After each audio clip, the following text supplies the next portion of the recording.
Welcome back to Bloodstock. We are sitting here with the one and only Eric from Testament, who are playing today. As hot as it is, it's going to be an absolute scorcher regardless.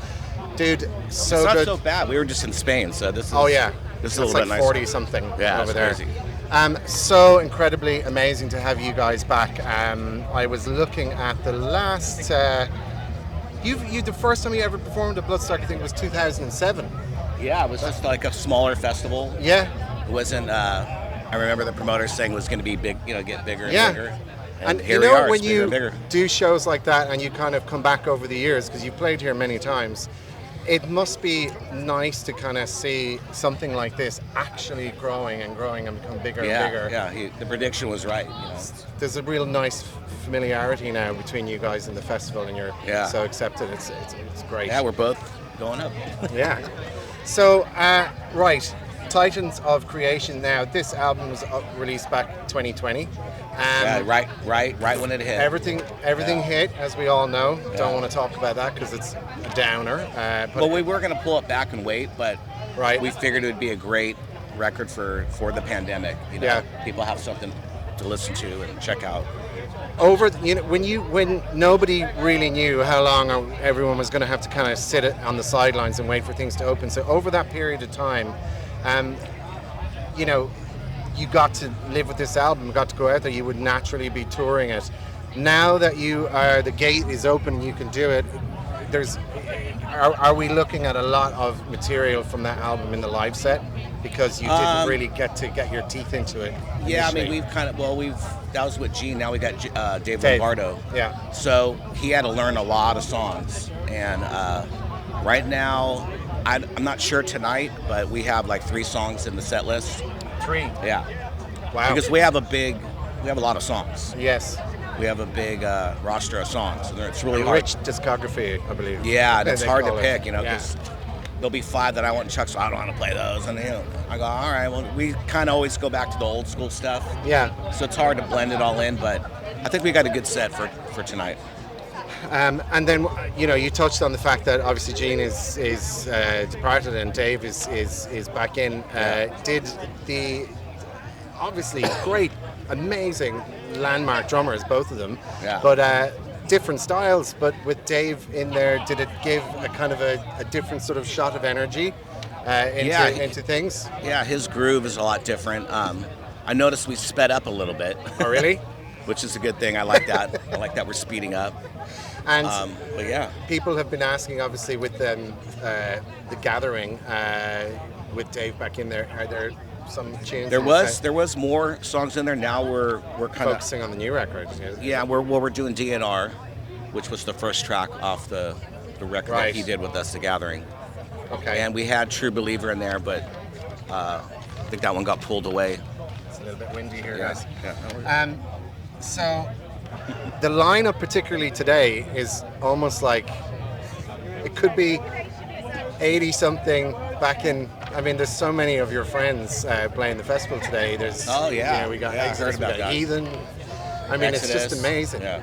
I've spoken to you before. I've spoken to so many guys from that particular area about there's this unbelievable bond between all the bands that came from that area that I have never seen in any other situation. And to be this kind of far into your career and still absolutely nailing it and being able to just crisscross and bump into friends like that on the road, it just must be so fucking cool. It's like we're at a club at home, and hey, what's going on? Yeah. So cool. And we're touring with a lot of them too. So we're playing with Heathen and Exodus a lot on off days, and they're on a lot of the festivals. On this run. Yeah, and Death Angel, but their bus keeps breaking down, so. I saw that, I saw. I think they're on the 3rd time or something. They're on their 4th bus now. Jesus Christ. Oh my God. It's terrible. The Bay Area Strikes Back tour was a massive success across Europe and the UK. And America. And America, yeah. We're getting ready to do it again. Is there kind of like, is this going to continue? Yeah, we start up 2 weeks after we get home. The next leg starts in North America going into Canada, Right. And we're going out for 7 weeks, September 9th through, into October. You didn't do Canada previously? No, this is the first time it's coming through Canada. Yeah, the restrictions were still a little bit weird, and we didn't want to get caught with our pants down, so to speak. Right, yeah. So. And would there be, I would put money on the table right now that if you decided to come back and do a second run of that through Europe, it would... Yeah, there's talk of that. There is? Yeah, in 23, but I think it's going to get a couple more bands are going to get added onto it. Yeah. And put it in some bigger halls. Yeah, a few more bands. We'll see what happens. We're kind of all up in the air with it. But the offers are out there, so we're waiting to see what happens. Just again, touching back onto the old days back in, when you look at places like Ruthie's and the Stone and Kabuki and all that stuff, those venues are pretty much gone now. Yes. And like, where are the bands now that are? These places were so important. They're all on tour now. No, but like younger bands that had these places are just gone.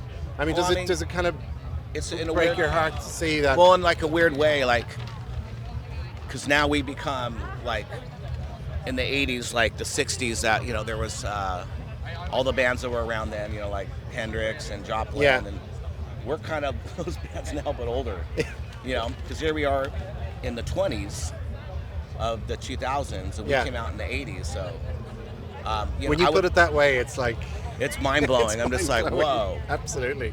But absolutely, different genres come up, different scenes. I will say that the thrash metal genre has lasted quite a long time. It's not like something that happened in the 70s or 60s or 50s. It was the 80s, and it just kept going. But it's so strong right now. 35 years later, this kind of music is still it's so strong, popular. The quality of records that are being released by the first, second wave bands from that scene is insane. It's like we're on the fourth wave now or something. It's crazy, absolutely crazy. Yeah. But anyway, so look, Testament today, main stage at Bloodstock, welcoming them back to Bloodstock. Yeah. And get up there and get front and center into the pit. Absolutely. So any last things you want to say about maybe going into next year that we can expect? Any surprises or anything like that? Or is it just... We're off till like March, after October, so I'm going to start working on some new material. Okay. Been working on ideas, but try to, put the puzzle together. Sure. So hopefully late 23 we'll have a new record out. Awesome. Yeah. Late 2023. There you have it. Okay, guys, thank you so much. Testament, Bloodstock, once again. Catch them on the main stage. Thank you. Cheers, Eric. Cheers.